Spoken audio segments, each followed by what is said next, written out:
Hello students. Now in this unit aldehydes and ketones, after talking about their methods of preparation which we have discussed in detail, let's continue with their physical properties and then we'll move to their chemical properties. So our today's topic is physical properties of aldehydes and ketones and followed by chemical properties. So physical properties of aldehydes and ketones. In physical property, we generally talk about their physical state, their order, their boiling points, their melting points, their solubility in water, etc. So let's start with their physical state. Physical state देखिए, aldehydes के ketones की बात करें तो lower member मतलब इसमें सिर्फ एक ऐसा फैमिली मेंबर है जिसका एग्जिस्टेंस गैसियस स्टेट में, दैट इज फॉर्मेल्डिहाइड. HCHO की बात करें तो इसका एग्जिस्टेंस होता है गैसियस स्टेट में, राइट. इसके अलावा जितने भी एल्डिहाइड्स हैं, CH3CHO, एसिटाल्डिहाइड, प्रोपियोनएल्डिहाइड एट्सेट्रा, ये सब क्या है बेटा? They are colourless liquids. So this exists in gaseous state and rest of them are colorless liquids. और जितना हम higher molecular mass की तरफ जाएंगे they start becoming solids, right? Same is the case with ketones. Ketones में जो first member है that is acetone, ये exist करता है बेटा liquid state में. इसके बाद धीरे धीरे ये लिक्विड से विस्कस लिक्विड बनेंगे क्योंकि मॉलिक्यूलर मास बढ़ता है, van der Waals forces of attraction बढ़ते हैं और धीरे धीरे किस में कन्वर्ट होते चले जाएंगे? सॉलिड्स में. फॉर्मेल्डिहाइड की खास बात ये है, फॉर्मेल्डिहाइड का 40% aqueous solution of formaldehyde is known as formalin. उसको क्या बोलते हैं? फॉर्मेलिन बोलते हैं, फॉर्मेलिन. और फॉर्मेलिन को यूज़ करते हैं as a preservative for biological specimens. This is used as a preservative for biological specimens, right बेटा. बायोलॉजिकल स्पेसिमेंट्स के लिए इसको काम में लेते हैं एज अ प्रिजर्वेटिव. नेक्स्ट आता है आपका फिजिकल स्टेट के बाद their odour. Second one is their odour और स्मेल. देखिए, अगर हम एल्डिहाइड्स की बात करें इनका अपना पंजेंट स्मेल है. सो lower aldehydes have pungent smell. कुछ एल्डिहाइड्स का अपना एक पर्टिकुलर स्मेल है, खुशबू है, बहुत अच्छी खुशबू है इनफैक्ट, जिसमें वो अलग अलग कंपाउंड्स में काम में अलग अलग तरीके से यूज़ में लिए जाते हैं, राइट. पंजेंट स्मेल है. कुछ का बिटर आलमंड स्मेल है, जैसे बिटर आलमंड स्मेल होता है किसका? बेंज़ाल्डिहाइड का. वैनिलीन भी आप सबको पता है, vanillin is this one, this is vanillin. तो वैनिलीन की अगर हम बात करें तो यहाँ पे भी देखो एल्डिहाइड फंक्शनैलिटी है और ये वनीला एक्सट्रैक्ट में है vanillin as a flavouring agent. इसको हम काम में लेते हैं तो इनका काफ़ी जगह यूज़ होता है. इनका परफ्यूम इंडस्ट्री में भी इनका काम है, ठीक है. तो they can be used in perfume industry as well as they can be used as flavouring agents, right. Cinnamaldehyde है, cinnamon. Cinnamaldehyde is this one.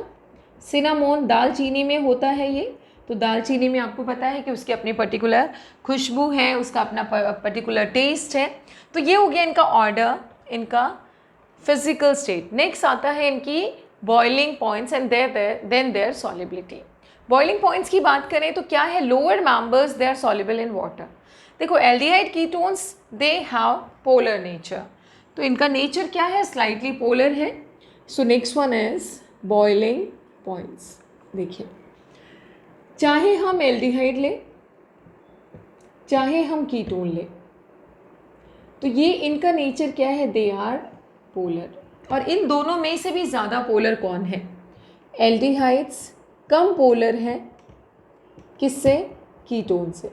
ये इनका पोलैरिटी डिफरेंस है, डाइपोल मोमेंट का डिफरेंस है, राइट बेटा.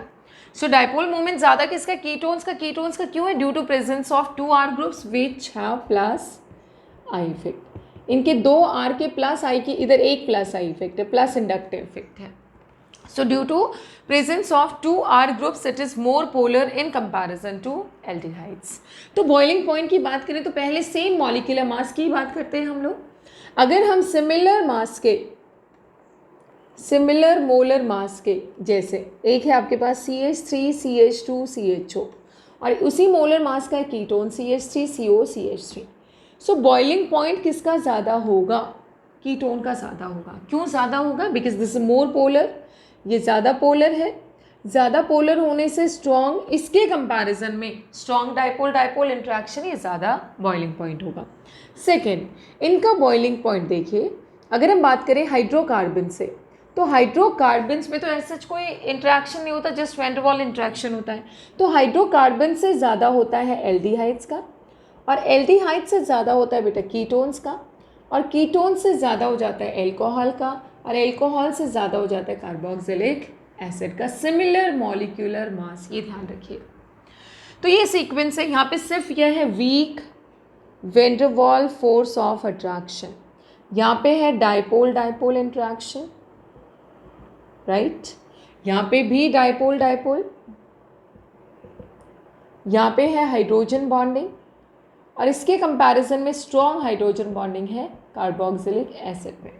सो कार्बोक्सिलिक एसिड का boiling point सबसे ज़्यादा है, ये सीक्वेंस है। इन दोनों में कंपेयर करें तो कीटोन का ज़्यादा होता है क्योंकि वो थोड़ा ज़्यादा पोलर है। नेक्स्ट हम मूव करते हैं इनकी solubility. So solubility in water. So अगर हम वाटर में देखें तो वाटर की अगर हम बात करते हैं तो lower members are soluble in water. So lower members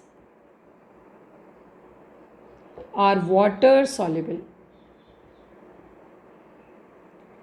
क्यों है लोअर मेंबर्स? जैसे ये H2O है बेटा,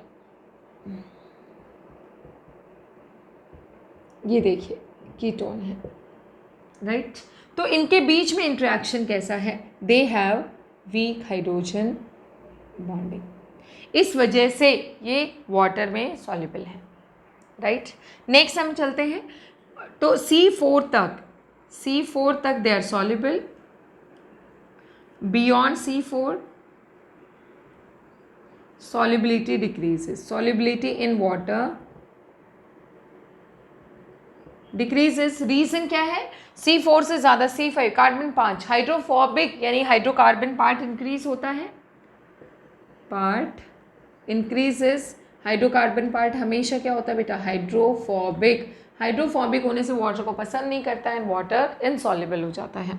यहाँ पे भी एल्डिहाइड कीटोन में देखिए किस तरीके से डाइपोल इंट्रैक्शंस है। ये aldehyde ketone double bond O, तो यहाँ पे delta positive delta negative. Next वाले में देखो double bond O, delta positive delta negative, and this keep on going. तो ये this is dipole dipole interaction, जिसकी वजह से इनका boiling point hydrocarbons alkyl halides इनसे ज़्यादा होता है। So that's all about their physical properties. Now let's talk about their chemical properties.